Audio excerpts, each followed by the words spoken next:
نماز توبہ. ہر انسان خطاکار ہے.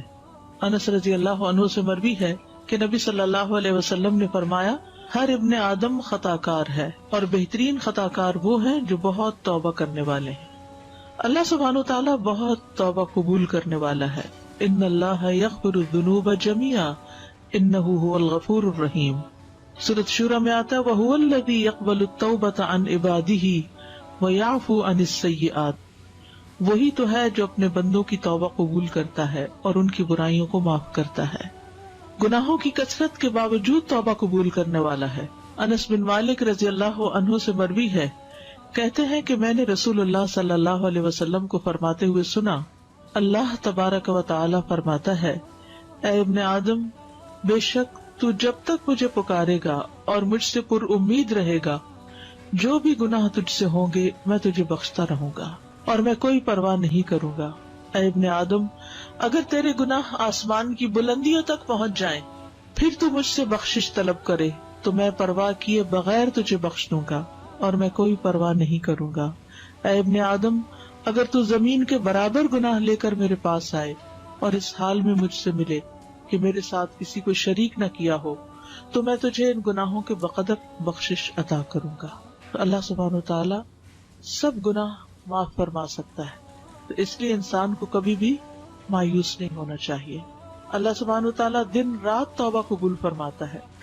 نبی صلی اللہ علیہ وسلم نے فرمایا بے شک اللہ عز و جل رات کے وقت اپنا ہاتھ پھیلاتا ہے تاکہ دن کا گناہگار توبہ کر لے اور دن کو اپنا ہاتھ پھیلاتا ہے تاکہ رات کا گناہگار توبہ کر لے یہاں تک کہ سورج اپنے مغرب سے طلوع ہو جائے. جان نکلنے سے پہلے تک توبہ قبول کرنے والا ہے. ابن عمر کہتے ہیں کہ نبی صلی اللہ علیہ وسلم نے فرمایا بے شک اللہ بندے کی توبہ اس وقت تک قبول کرتے ہیں جب تک اس کی روح حلق تک نہ پہنچ جائے. تو اس لیے انسان کو کبھی بھی مایوس نہیں ہونا چاہیے. نماز توبہ کی فضیلت.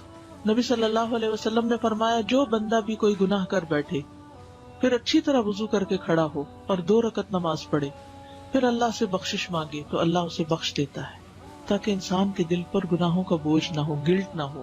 پھر آپ نے یہ آیت پڑھی والذین اذا فعلوا فاحشۃ او ظلموا انفسهم ذکروا اللہ فاستغفروا لذنوبهم ومن یغفر الذنوب الا اللہ ولم یصروا علی ما فعلوا وهم یعلمون. ایسے لوگوں سے جب کوئی فحش کام ہو جاتا ہے یا وہ اپنے آپ پر ظلم کر بیٹھتے ہیں تو فوراً انہیں اللہ یاد آ جاتا ہے اور وہ اپنے گناہوں کی معافی مانگتے ہیں اور اللہ کے سوا اور کون ہے جو گناہ معاف کر سکے اور وہ جانتے بوجھتے اپنے کیے پر اصرار نہیں کرتے. لیکن یہ یاد رکھیے کہ جو نماز انسان پڑھے توبہ کے لیے وہ بہت عمدگی سے پڑھے اس طرح کہ خشوع و خضوع ہو. جیسے حدیث میں آتا ہے جو آدمی وضو کرے اور اپنا اچھی طرح وضو کرے پھر 2 یا 4 رکعتیں پڑھے اور ان میں اچھے انداز میں ذکر و اذکار اور خشوع و خضوع کرے پھر اللہ سے بخشش طلب کرے تو اس کو بخش دیا جائے گا. تو یہ ضروری ہے کہ وضو بھی اچھا ہو اور نماز بھی توجہ سے پڑھی جائے. توبہ کی شرائط. نمبر 1 خالص توبہ کرنا توبوا الی اللہ توبۃ نصوحا. نمبر 2 نادم ہونا. حدیث میں آتا ہے الندم توبۃ، ندامت ہی توبہ ہے. استغفار کرنا یعنی انسان بول کر اللہ تعالیٰ سے معافی مانگے، اصرار نہ کرنا یعنی وہ گناہ ریپیٹڈلی نہ کرنا. آئندہ زندگی کو بہتر کرنا یعنی ومن تاب وعمل صالحا فإنہ یتوب الی اللہ متابا. اور جو توبہ کرے اور نیک عمل کرے تو یقیناً وہ اللہ کی طرف رجوع کرتا ہے، سچا رجوع کرنا. ٹھیک ہے، تو یہ تھی آپ کی صلاۃ التوبہ.